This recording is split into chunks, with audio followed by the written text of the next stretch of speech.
swipe method using Cash App. If you're carding, swiping, punching, scamming, clicking, or whatever you prefer to call it in 2022, subscribe to my channel. I post free swipe methods and carding content daily. Let's jump right into it. For the Cash App method, the first and most important thing a swiper or scammer needs is a debit plus fools. A debit fools includes the debit card info in addition to the date of birth and the social security number of the cardholder. If you need a reliable site to get a valid debit plus fools from, join my Telegram chat and message me. The link is in the description below. Once you have a valid debit fools, you need to create a new email and a Cash App account. Go to the App Store and download Proton Mail. Use Proton Mail to create a new email address because it's encrypted and untraceable. Use the first and last name that's on your debit fools to create the Proton Mail email address. This new email address is the email address that you're going to use to create a new Cash App account.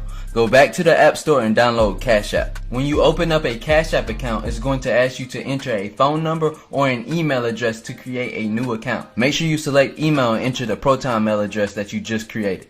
To finish setting up the Cash App account, use the credentials from your debit fools. Do not use any personal information to set up this new Cash App account. After creating an account, it's going to ask you to link a bank using a debit card. Enter the debit card credentials from your debit fools. If you have a valid debit plus fools, the card will link with no problem. After completing this step, you should be able to go to banks on the Cash App account profile and see the debit card linked to the account. Now you're almost ready to cash out. Make sure you watch this entire video so that you don't miss any steps and fuck this up. Go to the Cash App home screen where it shows your $0 balance and click Add Cash. Cash App will then ask you to enter the date of birth, the last four numbers of the social security number, and sometimes the address that's on the debit to verify the card before you can add funds. This is why it's important that you get a debit plus fools and not a regular debit, because regular debits don't always include the social security number and date of birth. All fools will at the very least have the date of birth and the social security number of the cardholder. Once you have verified the debit, go back to Add Cash. Do not ever try to send cash directly from the debit or you will kill the card and it will not work. You must add cash from the debit card to the Cash App balance before sending any funds to another Cash App account. For the first transaction, add no more than $25 to the Cash App account. You don't want to do any more than $25 for the first transaction. Once you successfully add the first $25 payment to the Cash App balance, you know that you can make some money. Good shit.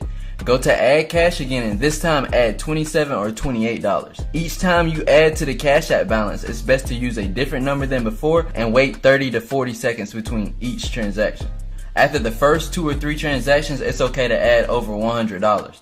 Keep this process up until you get around $500 to $600 in the Cash App balance. Once you have $500 to $600 in the Cash App balance, you should send the funds to another account before attempting to add more money.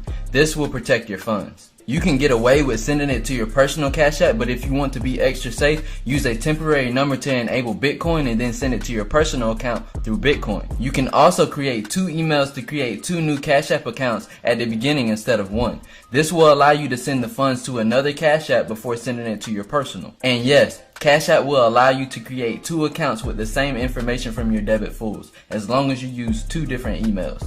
You can continue adding and sending money in Cash App until the debit declines. After the card declines, transfer any money sitting in the Cash App account to another Cash App account immediately. Wait around 5 or 10 minutes before you try to add funds again. Most of the time, after the debit declines the first time, you won't be able to use it again, but it's always good to check. Once you get all the funds into your personal Cash App, delete the Cash App account that you linked the debit fools to. At this point, it's safe to now cash out the funds from your personal Cash App into your personal bank, and you have successfully completed the 2022 Cash App method. If you need fresh card information, dumps, debits, CC, fools, methods, pre-clone cards and clone cards, account logins, lessons on how to start carding, how to start scamming, how to clone cards, how to start punching and swiping, EMV software, OTP bypass software, and many other tools for swiping, scamming, carding, punching, or clicking in 2022, be sure to join my Telegram channel. My Telegram channel link is in the description.